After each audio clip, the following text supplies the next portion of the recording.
இன்றைக்கு தமிழன் தமிழ் என்று நாம் பெருமையோடு சொல்லிக் கொண்டிருக்கிறோம். இந்த தமிழ் மொழிக்கு செம்மொழி என்கிற அந்தஸ்தை பெற்றுத் தந்தவர் நம்முடைய முத்தமிழறிஞர் தலைவர் கலைஞர் என்பதை யாரும் மறுத்திட முடியாது.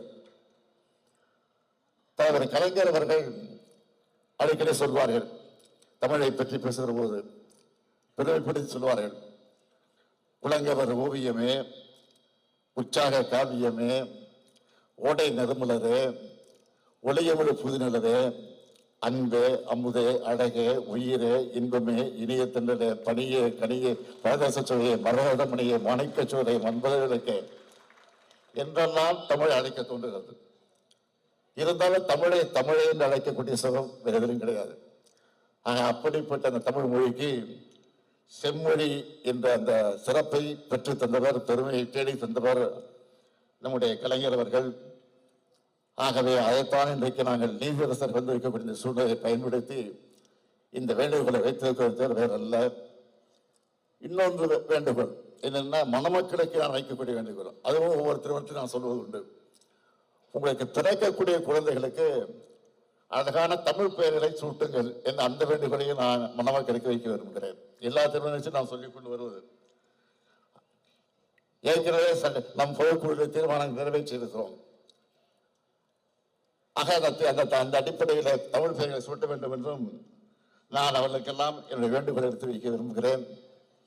நம்முடைய நீதியரசர் மதிப்புக்குரிய உச்சநீதிமன்றத்தினுடைய நீதியரசர் பேசுகிற போது ஒன்றை சொன்னார்கள், சுந்தரேஸ்வரர் ஒன்று சொன்னார்கள், 16 பெற்று பெருவாழ் வாழும் என்று சொன்னார்கள்.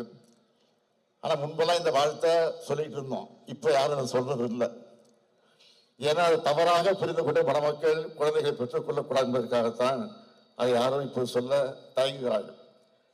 உள்ளபடியே 16 பெற்று பெருவாழ்வு என்று சொன்னால் 16 குழந்தைகள் அல்ல, 16 செல்வங்கள். எந்தெந்த செல்வங்கள் என்று சொன்னால், முத்தமிழ் காவலர் கியா.பி. விஸ்வநாதன் அவர்கள் குறிப்பிட்டு சொல்லியிருக்கிறார்கள். 14 செல்வங்களை பற்றி சொல்லுகிறார். மாடு, மனை, மனைவி, மக்கள், கல்வி, கேள்வி, அறிவு, ஒழுக்கம், நிலம், நீர், வயது, வாகனம், பொருள், போகம், புகழ். இதான் 14 செல்வங்கள். அந்த 14 செல்வங்களை பெற்று மணமக்கள் வாழ வேண்டிய நட்பிலே தான் இங்கே உச்சநீதிமன்ற நீதியரசர் சொல்லியிருக்கிறார். தவிர இதை தவறாக புரிந்து கொண்டு நம்முடைய மணமக்கள் அதில் ஈடுபட்டு விடக்கூடாதுன்னு நான் தெரிவித்துக் கொள்ள விரும்புகிறேன். இப்போது குழந்தைகள் அதிகம் பெறுவது நல்ல நிலை இன்றைக்கு உருவாகி இருக்கிறது. காரணம், மக்கள் தொகை அடிப்படையில் தான் இன்றைக்கு நாடாளுமன்றத்தை பிரித்துக் கொடுக்கிறார்கள். நாம் இன்றைக்கு குடும்ப கட்டுப்பாடு செய்து கொண்டிருக்கிறால் இன்றைக்கு தமிழ்நாட்டுக்கு ஒரு ஆபத்து இருக்கிறது. என்ன ஆபத்துன்னா, நாடாளுமன்றத்தினுடைய எண்ணிக்கை குறைக்கக்குள்ள சொல்லி வந்திருக்கிறது.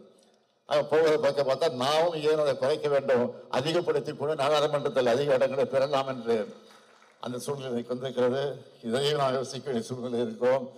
ஆக எது எப்படி இருந்தாலும் நம்முடைய மணமக்கள் வாழ்க்கையில எல்லா சிறப்புகளையும் பெற்று புரட்சி கவிஞர் பாரதிதாசன் எடுத்து சொல்லியிருக்கக்கூடிய வீட்டிற்கு விளக்காய் நாட்டிற்கு தொண்டர்களாய் வாழுங்கள் வாழுங்கள் வாழுங்கள் என்று வாழ்த்தி விட்டு வருகிறேன். நன்றி, வணக்கம்.